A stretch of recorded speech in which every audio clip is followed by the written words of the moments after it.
Good afternoon, Saitlanders. How are you? I hope that you're well. We all hope that you're well. Is everything working here? I hope so. Firstly, I'd like to apologize for the delayed publication of the Week in Review, our second Week in Review on Friday. The explanation is very simple. We had water restrictions, and I wanted to dress properly and for the video, and it was a hot and sweaty day, so I was waiting for the water to come, but I needed to complete the video before my Sabbath on Friday night. I'm not a holier than thou person. I'm kind of the black sheep. That's my designated role, I think. But the Sabbath has been important to me for about 30 years. That thing. I'm not trying to convince anybody. I know there are counter arguments. I get it. But for me, it is that important that it's like a cutoff for me. So waited for the water. It didn't come. At the last minute, I put on, smart clothes, but on a sweaty body. Did the video, pressed upload, and then shut down, not the computer, myself for the next 24, 36 hours, the way I like to do it until Sunday morning. And the upload didn't complete. So I only discovered it at about 2 on Sunday afternoon. Sorry about that. I just left it too late. And in fact, it's those water restrictions that are kind of relevant to the next story I want to tell. Every second Sunday, I do an interview with World Broadcasting Network, which is an internet streamed radio.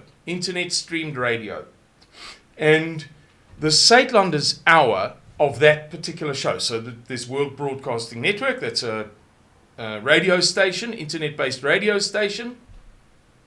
They run 24 hours a day, 7 days a week, I believe. And on Sunday afternoons, they have what they call Sunday Long Live Radio. It's 4 hours long, used to be 5 hours, now 4 hours.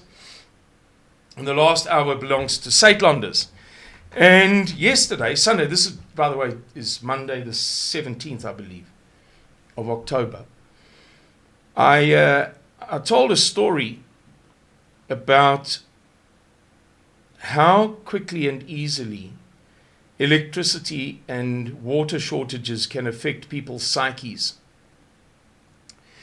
Last week, a big baboon, I'm not an expert on baboons, but judging by the photographs, a monster baboon, jumped onto the transformer that feeds this village, Van der Kloof, and neighboring towns and townships and so on, and shorted it.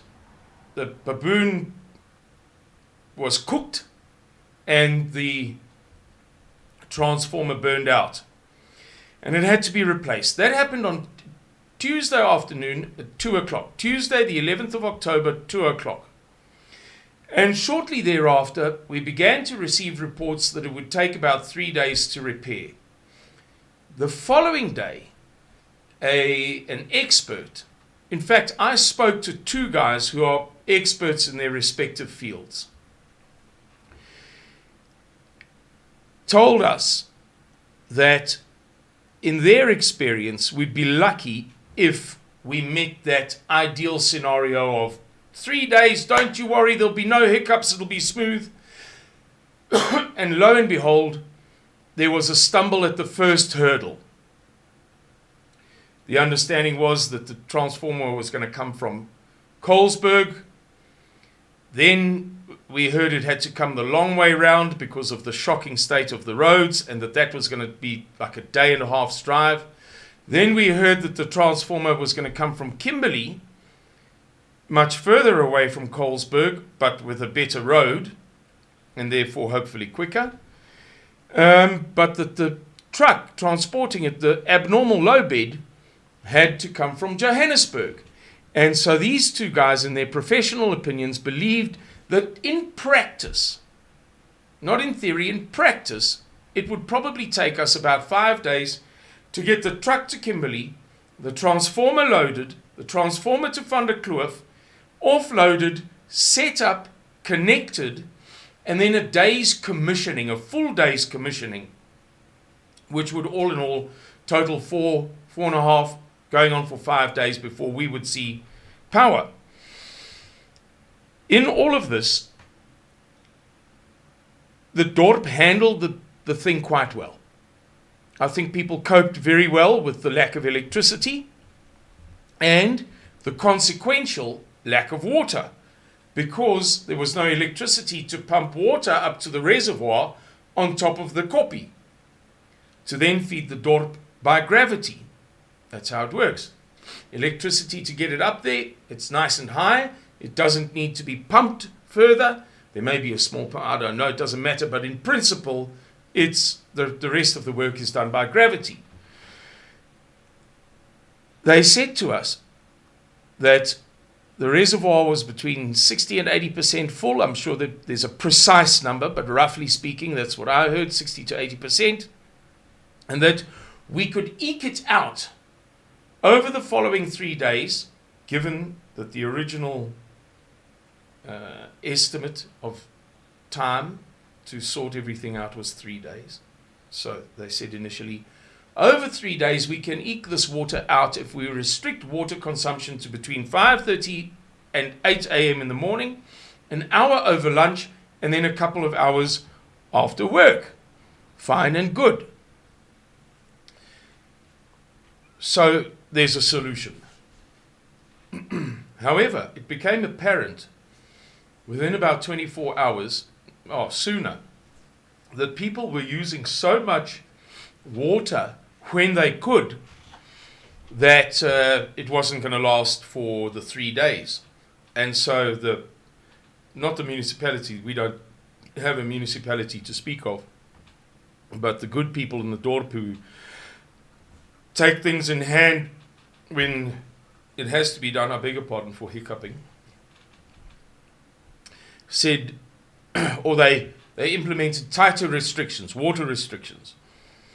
And it wasn't the end of the world. For me, with a solar system and a 1,000-litre JoJo tank, I had nothing to complain about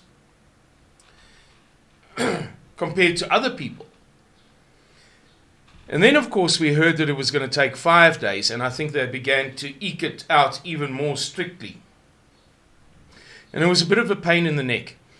And during the middle of last week, I had some, work hiccup, something that upset me a little bit, which happens, everybody's job every day. But it bothered me for a couple of days. And there's this water thing in the background. And a grey mongoose comes into my yard and gets hold of one of my hens.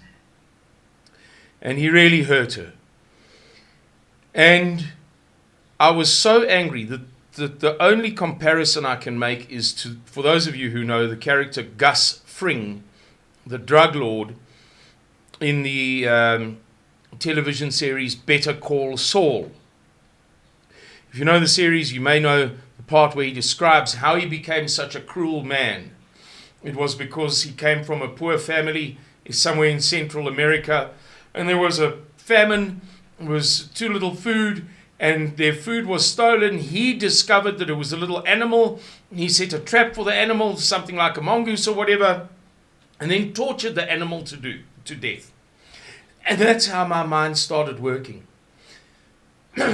And on Sunday, when I did that big interview, yesterday afternoon, it's one of the top 5 interviews, 4, 3, 2, we've never been 1. And yesterday we were 5. Biggest interviews of its sort in the world. It's enormous. And I said to all of these hundreds of thousands of listeners, I'm ashamed of myself. But you guys must understand that that's what people get like when things are serious. It wasn't that serious for me.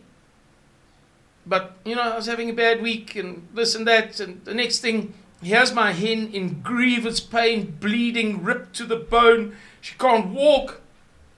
And I see this flipping grey mongoose, and all I can think of is getting hold of it and making it suffer. That's nothing to be proud of, because that animal doesn't have a clue what it's doing. But that Anyway, the point is just that it reminded me of how badly some people can behave. I reminded myself. I was the example. I was the case in point. So let me not be the pot that calls the kettle black, but of how badly people can behave in times of difficulty. During COVID-19, we saw some people behave very, very badly. Wickedly. Excuse me.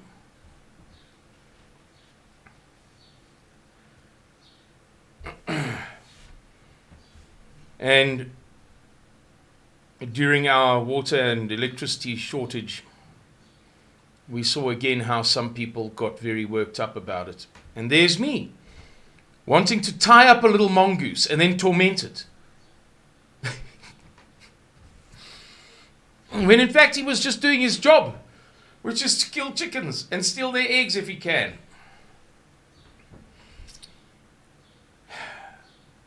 And that's all I wanted to tell you. Just that anecdote about how easily difficult times can bring out the worst in people. Slightly difficult times. Just slightly difficult times. And I think it's one of the things that we're going to have to think about in the times that lie ahead of us. Because many people are going to be in grievous anguish over their welfare, their wife's welfare,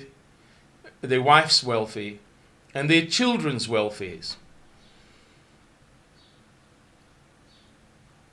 Yeah. That's it, guys. I've got about 150 different video themes that I need to work my way through. But I get bogged down every single day with new research, important stuff coming in. But let's see if we can't do another one today.